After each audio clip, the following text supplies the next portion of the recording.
লতিরাজ বাড়ি একের গাছে ফুল আসলে কি করবেন? কিভাবে ফুল কাটবেন?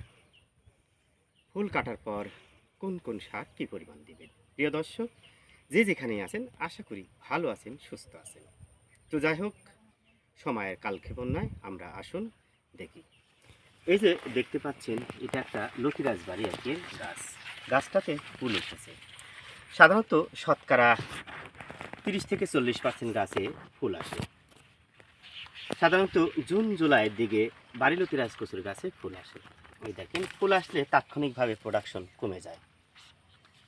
এই যে দেখতে পাচ্ছেন, যখন ফুল আসবে গাছে, গাছের দুইটা পার্ট হবে, দেখেন, একটা পার্ট দুইটা পার্ট। তখন আপনি এই দেশীয় যন্ত্র দিয়ে আপনি কাটতেও পারেন, কাঁচি বা হাইসি দিয়ে, অথবা এভাবে টান দিয়ে ভেঙেও দিতে পারেন। তবে টান দিয়ে ভাঙার চেয়ে কাটলে সবচেয়ে ভালো হয়।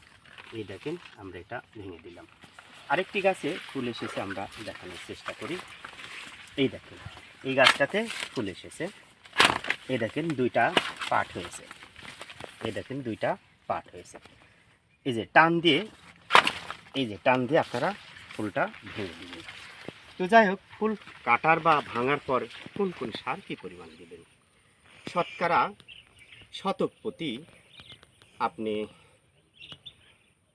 600 গ্রাম ইউরিয়া, 500 গ্রাম টিএসপি এবং 2 থেকে 300 গ্রাম মুরগ মার্কা মাধ্যমিক সার ব্যবহার করবেন। ইনশাল্লাহ দেখবেন আবার 15 থেকে 20 দিনের মধ্যে আবার প্রোডাকশন শুরু হয়ে গেছে।